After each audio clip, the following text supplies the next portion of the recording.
Agriculture is the traditional backbone of the Philippine economy. Despite the Philippines being blessed with fertile lands and abundant bodies of water, its agricultural sector is said to be lagging when compared to other sectors and industries. Despite having thousands of hectares of arable land, the Philippines has trailed behind Southeast Asian neighbors in terms of agriculture production. Food Security Secretary Kiko Pangilinan admits the agriculture industry has been neglected in the past 25 years. We cannot reach developed nation status unless we address the agriculture economy. And one way to address that, Pangilinan says, is to help the farmers by providing them with the knowledge of best practices and technology. In an attempt to address the situation, the government and other non-government organizations established farmer training programs all over the country. The non-government organization Oxfam, which is also helping the agriculture sector, says the government must do more to help the industry. Pangilinan says government continues to implement programs to uplift the... These programs are said to provide farmers with the knowledge and information they need in order to incorporate technology into their farming practices. According to the founder of the Farmer Scientist Training Program, Dr. Romero Davide, farmers are smart individuals who by themselves can implement and design experiments and arrive at useful conclusions with the help of scientists. Although the farmers have these characteristics, there are still some obstacles they need to overcome, such as the lack in scientific farming technology, which in turn results in low-yield production. They once tried planting rice, but it could not sustain them, so they opted for crops like kamote tops or talbos, lemongrass or tanglad, or corn, which will give them cash more quickly. Thelma and her family still earn very little, and they don't even own the land they till. This study focuses on the characterization of the lived experience of farmers in utilizing the scientific method in their farming practices. This study is beneficial since it will establish foundation on the farmer training program in using the scientific abilities of the farmers and show how providing knowledge to them can transform them into having a scientist-like outlook, which makes them successful, to create and use knowledge based on existing facts and how the programs help the farmers in their farming practices. Furthermore, this study raises awareness on the apparent scarcity of the sustainable farming in the agricultural areas and show how having knowledge in science and technology can help them solve their said dilemmas. Gaining ground. The lived experience of farmers in utilizing scientific method is a qualitative research that follows the phenomenological approach. The research aims to show how farmers, with the help of farmer training programs, are able to apply scientific method in their farming practices. The researchers gathered 6 participants, all of which are from the municipality of Bamban, Tarlac. The criteria for selection is that first, they should have participated in any farmer training program or seminar held in Bamban, Tarlac. And 2, they should have been practicing farming for at least 5 years. 5 out of 6 of the co-researchers are male, and 3 out of 6 of the co-researchers have been practicing agriculture for more than 5 years. The researchers determined how the farmers applied their skills and knowledge they learned from the program, resulting in the utilization of the scientific method. The participants underwent face-to-face interview, and the questions were descriptive and structured. This method enabled the researchers to demonstrate credibility, consistency, dependability, and trustworthiness. Ano po pangalan ninyo, edad, tsaka kung gaano po kayo katagal na nagsasaka po? Bakit niyo po pinili mag-agrikultura po? Ano pong naka-influensya sa inyo na sumali po dun sa Farmer Scientist Training Program? Gumawa po ba ng FSDT? Gumawa po kang sarili ng experiment? Oh, meron din. Kasi tuloy-tuloy naman yung ano namin. Tulad nga, yung mga organic na pamamaraan. Narinig niyo ba yung yung vermiculture? Parang comparison. Oo, kasi organic and inorganic. Synthetic kasi, yung mga synthetic, yung binibili lang. Yung organic fertilizers, ginagawa na namin. Tulad ng mga, yun nga, yung ANC, African Night Crawler, mga nagpe-vermiculture, kaalaga ng earthworm. nagkukulture ako ng bulate. Yung fertilizer kasi, yung dumi, ang tawag nila doon, spermicast. So yun ang inaano ko. Kayo na po mismo nag-develop mo. Kayo na nag-iisip. Ay, hindi. Ako na nagkukulture. Nagpuproduce na ako ng fertilizer. Ginagamit. Tapos yung mga pang-spray namin, yung ginagamit din niya, mga, ang tawag doon, concoctions naman. Maraming, yun, kami nang nagawa nun. Na-picture na rin nito. Na-adapt nyo na po yung ganung mentality na nag-iisip ng bagong ideas. Oo. Same time nga, parang nakabago na rin. Hindi na... Paano po nakatulong yung pagsali niyo po sa FSTP din sa pagsasaka niyo? Kung hindi po kayo sumali ng FSTP, sa tingin nyo po ganun pa din yung pamamayaan nyo ng pagsasaka? Colysis descriptive phenomenological approach proved to be useful in categorizing the information into teams. It helped this research categorize the ways that the farmers use their acquired knowledge to their benefit. The experience of a farmer in utilizing the scientific method begins with either their sense of responsibility to take care of their own farm or their sense of responsibility to continue the family business. Others pursued agriculture out of their own self-interest. Kasi walang mag-aasikaso ng nasaka namin. Kaya radyo ko sa class na dahil sa holiday, bumaba ako. Nagsaka muna. Saka na naman pera sa farming, may pera.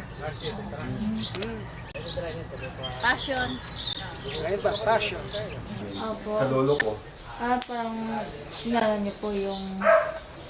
Namana nyo po yung tumulong po kayo. Tutulong, dahil tumutulong. Bodyguard niya, tulong-tulong. Marami pa mga nakatuwangwang na lupa. So isang pagkakataon yun na nakaudyok sa akin para makapagsimula magsaka. Siyempre, lupa namin yan. Tsaka ngayon, masipag ka, double job ka para.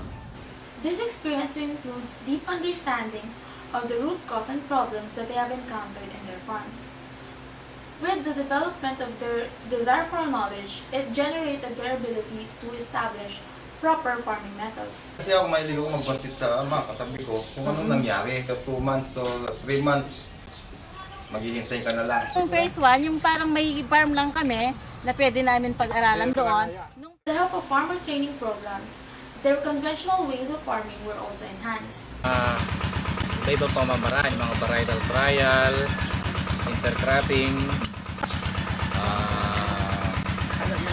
may abono, walang abono. Importante siguro yung record keeping, bookkeeping, financial management, accounting. Tamang pag ng fertilizer. Tamang pag ng bini. Sir, lagyan mo ng organic, may kukumpara mo kung alin yung ano. Finishing these programs have been proven to be a significant factor in their success in the utilization of the scientific method. Yung pinagmamalaki ko na lang is safe na kainin. This qualitative research characterized the lived experience of farmers in utilizing scientific method in Bamban, Tarlac. The experiences were categorized in 4 parts, namely farming concern, priorities, capacity building, cultivating ability, and desire to succeed. Different farmers are said to be using the same method, even though in practice the details and experiences are different. The experience and scientific method of a farmer starts with their responsibility to take care of their own farm. It was their duty to continue agriculture and the feeling of doing so. They felt that they should prioritize their own farms. Social roles provide a context for individual choice and decision-making, especially how the farmers felt and experienced towards agriculture. Several factors are manifested, such as driven by their self-interests and sense of obligation. Most of them viewed farming as one of their interests, which in turn made them want to utilize scientific method.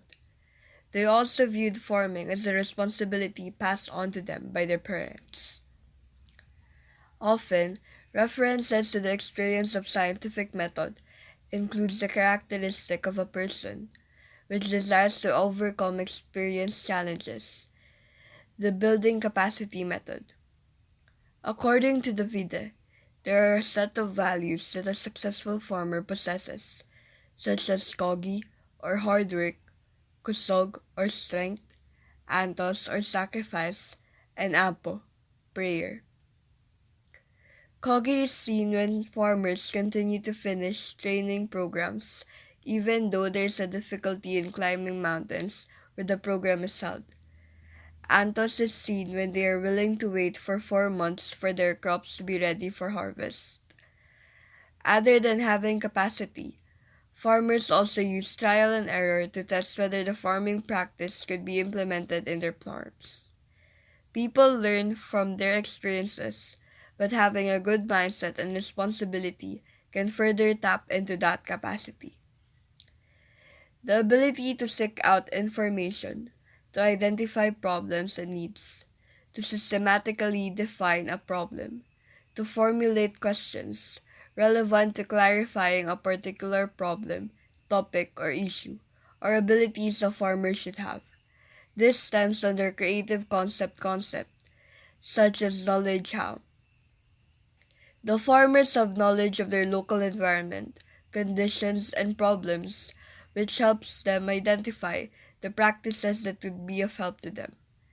Adaptation of scientific methods originate from this desire to adapt in new farming technologies, innovations, and methods. It was shown how the farmers felt a sense of fulfillment after they incorporated what they learned from trainings to their farm. They felt pride in knowing that the crops they harvested from their farm are safe to eat. The various training programs helped them how to synthesize, disseminate, and exchange scientific method and decision-making in this sector. Knowledge should directly reach smallholder farmers through collaboration with many partners, working closely with rural communities. Knowledge sharing, capacity strengthening, and learning enhance the use and adaptation of scientific results and insights, and they boost the innovation capacity of smallholder farmers. The desire to have new knowledge on agriculture bridged the way of conventional farming and new farming technology. Without the dilemma, it was impossible to create a scientific method.